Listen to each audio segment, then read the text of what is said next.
Yep, live again. This is, I think it's the 16th today, so I'm not entirely sure. If it's the 16th, this must be my 16th video. I was having a think today about a lot of things. I was having a think about what my biggest fear is.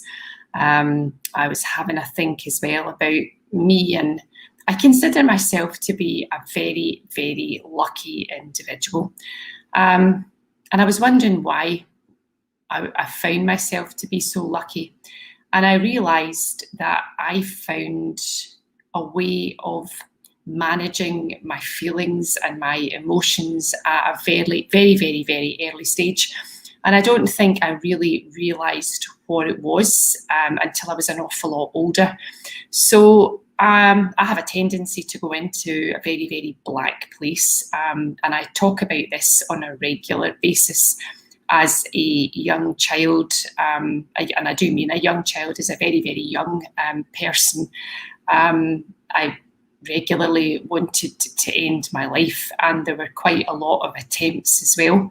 One particular attempt was almost fatal, but that's where I guess my faith and my spirituality comes in, because I did get the feeling that there was somebody out there talking to me, telling me to sort my act out. And it was funny how it all happened.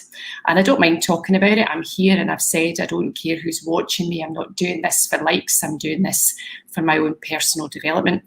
And I did have that dice with death, and I decided that I was going to die on the dance floor of a nightclub of all places.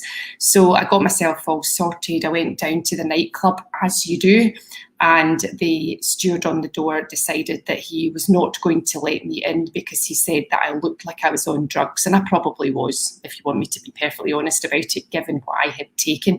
So he sent me away.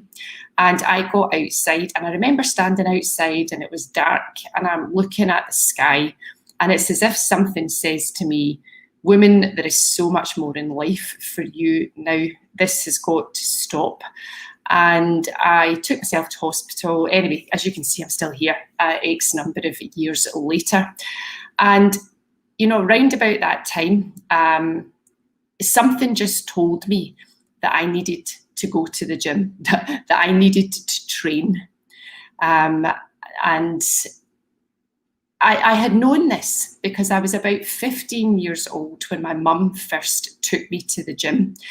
And as I said, I had a difficult childhood, and I'll talk about it in lots of the videos, but I had a difficult childhood. And I did go into my black places, and I remember her taking me to the gym, and I remember just thinking that there was something really special about it, but I didn't really know what it was. I just know that I kept going, but it would be on and it would be off, and it would be on and it would be off. And then, as I said, I had my little incident, and it took a little while for me to get back into shape again. I did a nasty bit of damage to my gut, and it did take it a little bit to heal. But something just said, go to the gym after that. So I started training.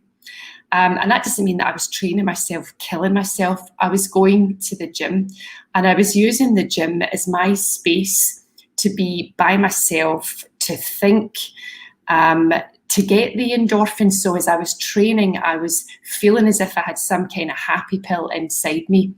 And I just kept doing that. And it opened up so many possibilities for me, because in that time when I was training, I was able to clear my head and not think about the other things that were going on in my life. And it gave me basically my meditation. So when other people talk to you about meditation, you expect them to be sitting somewhere in a corner with silence all round about them and nothing going in. My meditation was in the gym. It was training. I was able to zone out, even although my body was going through the physical exertion that it was. I was still able to think, and I was able to go into my thoughts and to plan things, to ask myself all of the things that I wanted out of life, how I was feeling, what I could do to change any feelings that I had. And it was just quite phenomenal. And it was the start of a massive journey for me. And just by doing that, I was able to take myself through the death of my own mother, which came a few years after my own stupid suicide attempt.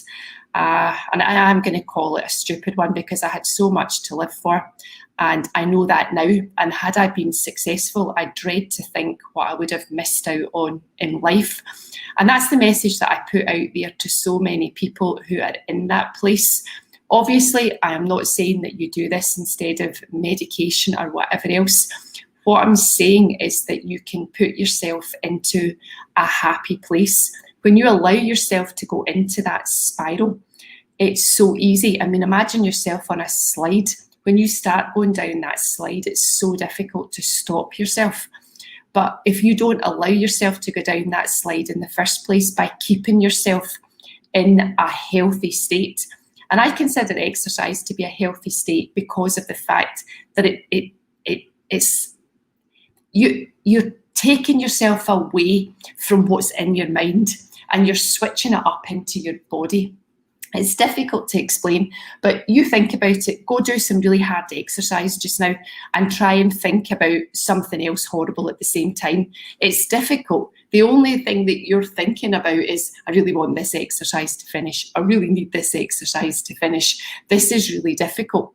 But once you get used to the fact that your body's training and you are putting your body under some kind of physical pressure, you're able to go into your mind and say, right, okay, I know that my body's here. I know that my body's struggling, but I can see this at the end of this. I can see maybe a change in your physical shape. Maybe you can just see the fact that you're feeling very accomplished because you've run 5 miles of this morning I did a 10 mile. Yeah, it was a 10 mile climb on my bike. All I thought about as my quads were burning was the fact that at the end of that, I've clocked up another 10 miles and I can click it off my to-do list.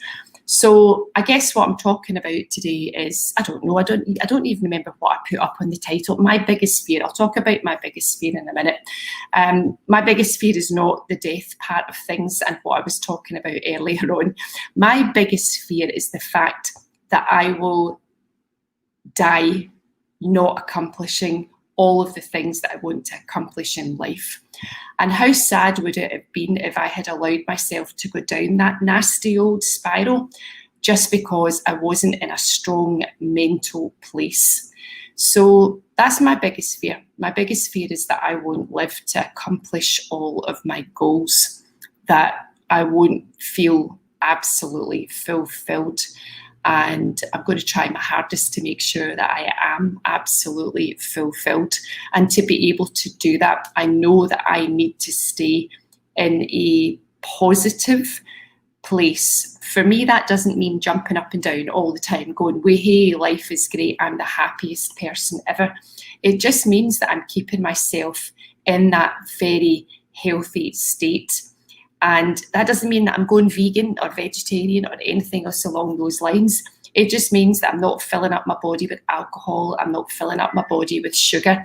I'm listening to my body. I'm not under eating, which is a real issue for so many people. They diet. And when they diet, they undereat. When they undereat, their metabolism slows down. When their metabolism slows down, they get tired. When they get tired, it has an adverse effect on their mental state. And when they have that feeling in their own minds, it's difficult then to exercise. So they've got nothing positive going into their body. So there we go. That's my little chat for today. I like to finish these under 10 minutes so that you're not all completely bored, rigid. Biggest fear, that I will die unfulfilled. And yeah, I guess I had the potential to do that. And I still have the potential to do that because I know that when I don't look after myself, I still have the potential to go to that black place. It's not something that I can just switch off to.